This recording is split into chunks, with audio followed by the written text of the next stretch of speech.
And just like producers and editors utilize the movie template we watched at the beginning of this lecture to create an impactful movie trailer, I've created a template for you to write an impactful executive summary in 3 paragraphs and 9 sentences. Now, the template includes an opening paragraph, a middle paragraph, and a closing paragraph. The opening paragraph grabs your reader's attention, opens the story, and states your purpose, the hook, the introduction, and the question sentences.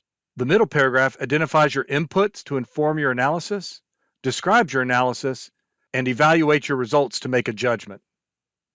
In the closing paragraph, we present your findings, conclude your story, and make your point with a knockout sentence. Now, this template is a general guideline and not a rule. Writing is an art, and there are many approaches to creating effective and compelling professional documents. But I'd like to challenge you in the demonstration for this lecture, but also in the executive summary that you write for the Analyzing the Ghost Map project, to use this template and see if you can write an executive summary in 3 paragraphs and 9 sentences. Now, when writing your executive summary, I want you to write every sentence with impact by using an active voice, writing efficiently, and in a conversational tone. But in using this template, I want you to start and end with impactful sentences that grab your reader's attention and make your point. And so the first sentence of the opening paragraph is the hook. It grabs your reader's attention. And the last sentence of the closing paragraph is the knockout. It makes your point and leaves your audience with a lasting impression. Within the hook and the knockout is the story. The second sentence of the opening paragraph introduces your story to your audience. And then we tell our story, and in the second sentence of the closing paragraph, we wrap up or conclude our story. And so the hook sentence grabs your reader's attention, followed by the introduction that opens your story. And then we need to tell our story, which is actually the analytical process. Question, inform, analyze, decide, and present. And so in the closing sentence of the opening paragraph, we state our purpose as a question. Then in the middle paragraph, we identify your inputs that inform your analysis, describe your analysis, and then make a judgment by evaluating your results. Finally, the first sentence of the closing paragraph presents your findings. And then, of course, you conclude your story and make your knockout point.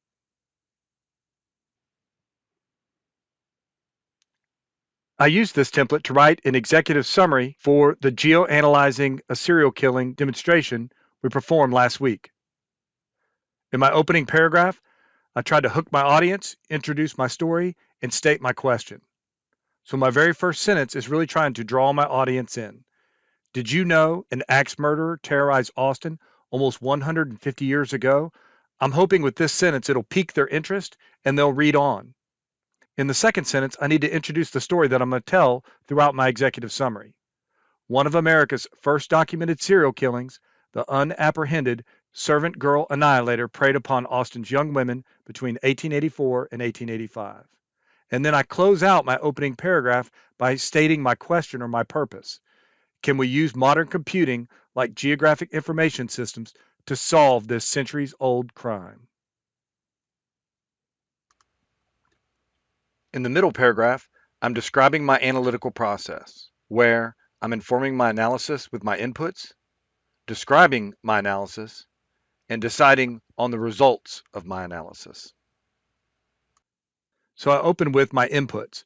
First, I map the location of victims and suspects around downtown Austin. Then I describe my analysis. Once mapped, I use geoanalytics such as walking time, crime density, and geostatistics to compare the location of each suspect to each crime. Last, I decide on my results. My results show a strong spatial relationship between 2 of the 3 suspects and the victims.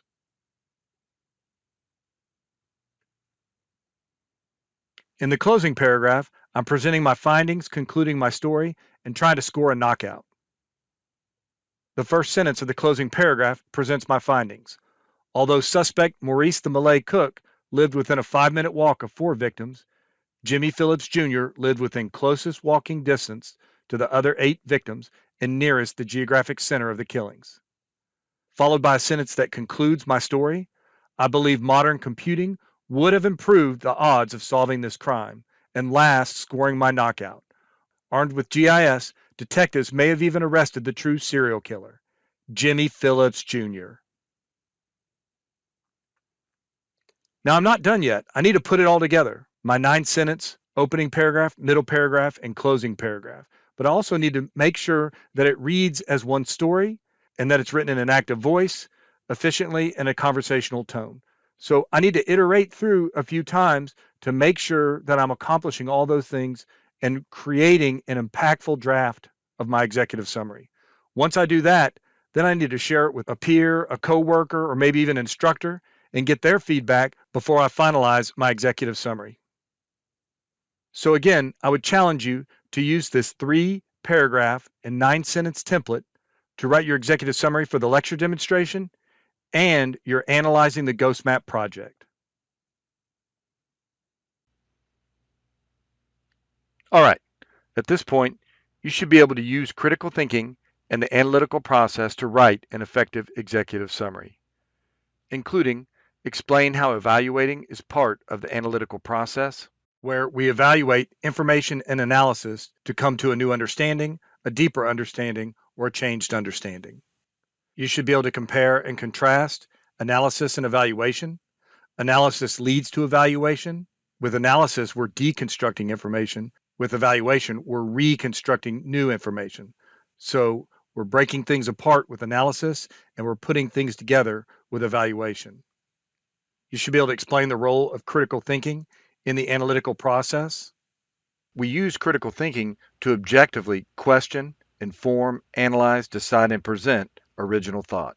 So we employ the analytical process to improve understanding without bias. That's critical thinking.